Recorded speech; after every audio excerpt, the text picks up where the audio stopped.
Hello everybody, welcome along. My name is Benjamin Bloom. This is the Benjamin Bloom Football Channel. Please leave your bias at the door and join us for an on-the-day version of our dearly departed Premier League preview. Busy day, so it's 10:40 at night and I'm recording our Premier League predictions for round 23. No Friday night game in the Premier League or indeed for the dearly departed. So apologies if you were expecting this a bit earlier, but enjoy nonetheless. Who are the dearly departed? If you're new to the show, I'm a championship YouTuber, but we don't say goodbye permanently when a team gets promoted. They join the ranks of the dearly departed in the Premier League. So we're going to be talking Aston Villa, Sheffield United, Leeds, West Brom and Fulham as we do each and every week. So why not hit that subscribe button if you're a fan of any of those teams. Before we get into the previews, we'll say thank you to Coyle, who is our fan sponsor for the Dearly Departed series. Dearly Departed, also known as Ben, couldn't bear to lose us. Absolutely not. Let's get into it and have a look at the round 23 fixtures.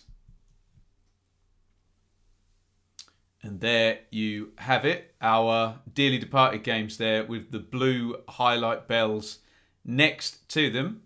Let's go through all of the fixtures and then we'll look at the 5 dearly departed games. It's Aston Villa versus Arsenal. So we are first up in the 12:30 tomorrow. We will be live for the Super Stream from 1:30. So we'll be able to keep an eye on the second half of that one at the same time as Watford and Coventry in the Championship. It is Burnley v Brighton in a huge game with implications for the dearly departed. Newcastle, Southampton, then Fulham, West Ham. Don't even talk to me about West Ham and what they've done to the dearly departed this season. Manchester United versus Everton. Then we go across to Sunday. Spurs versus West Brom. Wolves, Leicester, Liverpool, Man City. Big Premier League game there. And then our last 2 games are both dearly departed games. Sunday night, Blades, Chelsea. Monday night, Leeds and Palace. So, let's go first off. And we're going to work our way down from the highest team to the lowest, which means Aston Villa first. And let's have a look at Aston Villa versus Arsenal. So, Villa, spotty at the moment. Lose, win, lose, win, lose. And it was West Ham, who we're going to have to talk about a game as it pertains to the Fulham match later in the show. West Ham have just been horrible for the dearly departed. The 6th win for the Hammers in the last game out for Villa. Villa still sitting in the top half in 9th position, but very spotty now. Look, as I said, for 5 games straight now, lose, win, lose, win, lose. Who are they beating? Well, Southampton away, Newcastle at home. Who are they losing to?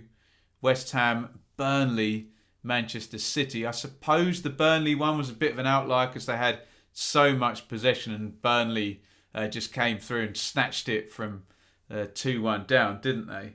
But some sense there that Villa picking up points there, particularly in the instance of Newcastle against weaker opponents, but then they couldn't do it against Burnley.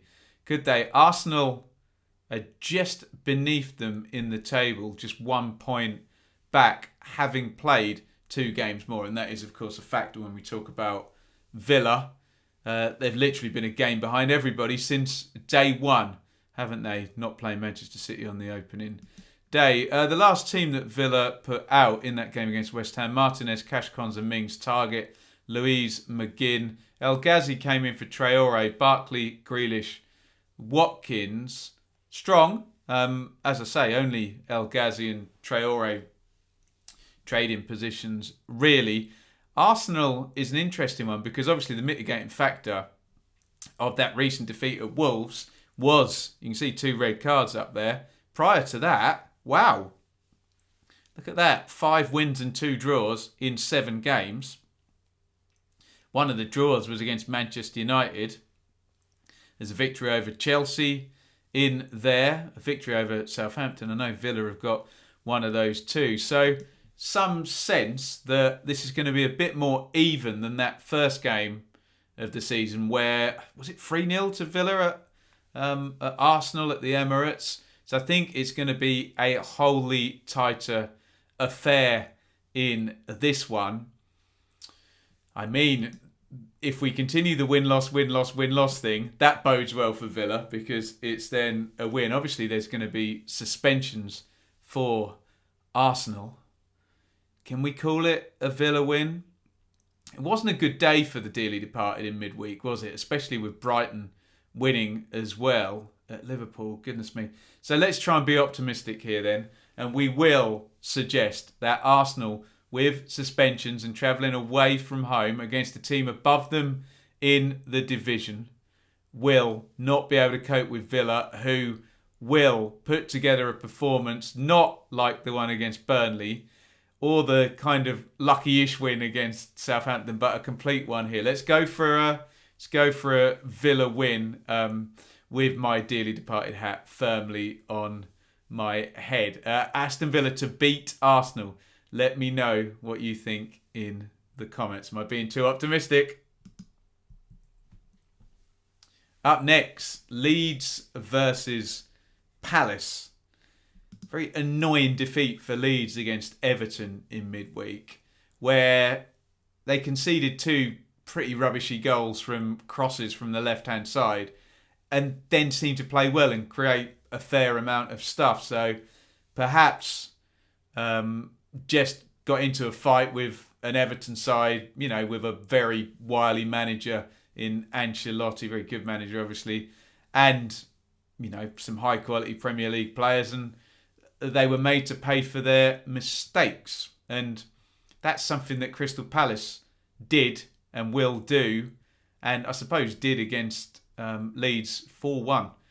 One of those bad run of games where earlier in the season, Leeds seemed to fall into traps against managers like Nuno Santo and Brendan Rodgers and Roy Hodgson, all, if I remember, in a small span of games. Leeds still functioning without their first choice central defensive team, which you'd think would be Koch and Cooper, with Llorente sort of first choice backup. Struijk still in there, Koch is still out, Llorente had the relapse, so probably not a lot's going to change. The issue with Rodrigo, I'm not sure what's happening with that. Click came back in the last game, but honestly, it'll only be if Rodrigo is returning, he'll come back in for Click. Likely, I don't see Dallas moving out of midfield, and Alioski is now entrenched at left back, and we don't expect either of the centre halves injured to come back. So it's going to be an interesting one to see how Leeds have progressed since the first meeting with Roy Hodgson and the 4-1 defeat. Obviously, great goal by Eze in that game. That was that millimetre weird offside call against Bamford, I remember, in that game as well. So certainly some scores to settle, I think. If we look at Palace's form of late, a defeat to Villa, a draw with Leicester, a win over Sheffield United, a draw with Arsenal, a big defeat over Manchester City, a defeat to West Ham, and then wins over Wolves and Newcastle recently. So really, the wins there, Newcastle, Wolves, Sheffield United, all teams below Crystal Palace. We know what Hodgson will do. It'll be team shape. It'll be sitting in behind, and then you're looking at a Zaha, Eze, etc. to do the difference up top. Ayew, Benteke's out, isn't he? So I think it's quite a good chance for Leeds, especially. I'm not sure on the fitness of Rodrigo if they can get him back anywhere near the team, but I'm going to be super optimistic again. And I know this is 2 I've predicted now, but let's go for Leeds to put things right, cut out the mistakes against Everton, show how they've grown since the first game and learned the Premier League since that first game against Palace, and get the win at home Leeds' home record has not been as good as their away record. I shouldn't be crossing my fingers because I'm supposed to be neutral and leave your bias at the door on this channel, but let's go for a Leeds win. Let me know what you think in the comments. Oh dear. Fulham versus West Ham. And I just hate to say it, but now every time I see West Ham come up against the dearly departed, I'm just assuming that they're going to beat them, because it's 6 times now, isn't it? And the game against Fulham was the one where Lookman missed the penalty in sort of 9 minutes of stoppage time or something, and they've won at Elland Road. They've beaten Villa twice as well. They've beaten everybody, and I wonder, can they go for the perfect 10? Can you imagine it? I don't think we're not even going to get that with a Liverpool or a Man City or a Manchester United. They've all lost games, I think, against the dearly departed as well, but West Ham are just the ones, aren't they? The absolute scourge. But anyway, let's put my superstitious head down, and let's talk about Fulham, who are sliding, aren't they?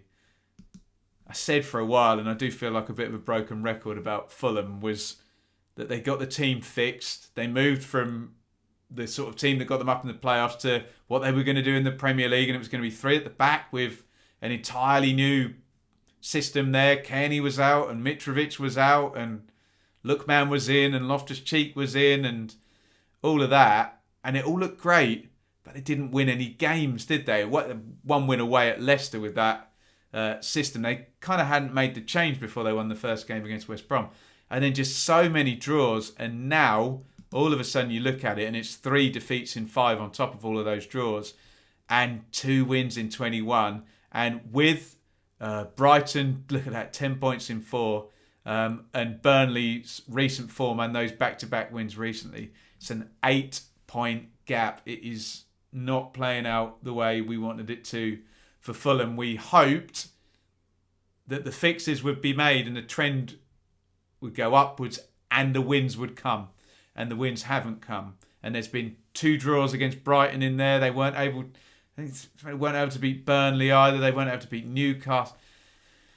They've had chances, let's just say, and not managed to get their win, particularly against direct rivals. That's the team from last time out, and he has gone back, Parker, to Mitro up top, which I like to see. I'm a big fan of the player, but the win still hasn't come.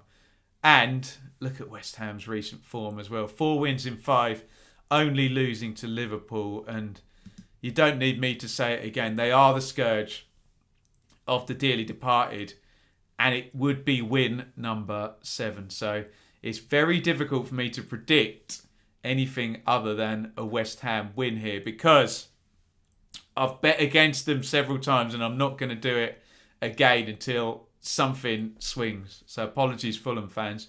But my prediction for this one, away win for West Ham.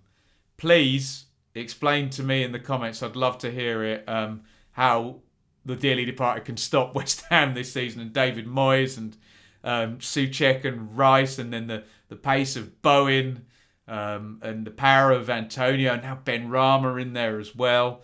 All with the savviness and Moyes showing the manager that did end up getting the Manchester United job. Just seems a well-constructed team, doesn't it, that's doing really well. Jesse Lingard scored 2 goals as well. So, I've already said it. West Ham to win. Let me know what you think in the comments. Spurs versus West Brom. 3 straight defeats for Spurs. Pressure on Mourinho. Obviously, tongues wag when he has 3 straight defeats, and Sky are plastering up stats saying his run of form is now worse than the run of form. Very nefarious from Sky that when Pochettino got sacked. And he doesn't have Harry Kane at the moment, or Reguilon, the excellent fullback. That said, he does still have Heung-min Song, Gareth Bale, who's not in the team, let's just say. And he is still Jose Mourinho, isn't he? West Brom struggling now. Light at the end of the tunnel, we thought, possibly. against Wolves with the win and a draw at Liverpool, but it's just been a lot of defeats for Allardyce there. Look, against Leeds and Arsenal and West Ham. Manchester City couldn't beat Fulham, and I didn't watch the game, but from what I can ascertain, the first half, Fulham could have been out of sight and West Brom came back. And then most recently, against Sheffield United, we did that game as a watch-along. So they've had 2 key games against Fulham and Sheffield United and got 1 point, which is just, Allardyce would have been looking at as 4 or 6 if they're going to get out of this, and they've got 1. Not what was required. And annoyingly for Allardyce, I think it was the execution of the players rather than his plan. His plan, it to some extent was working. They were 1 up at half-time and there was another chance in that first half. Good save from Ramsdale as well, 1-1. So the idea of the team being narrow and solid and in a low block, but snapping into counter-attacks with Robinson and Iain, the new forward, Pereira,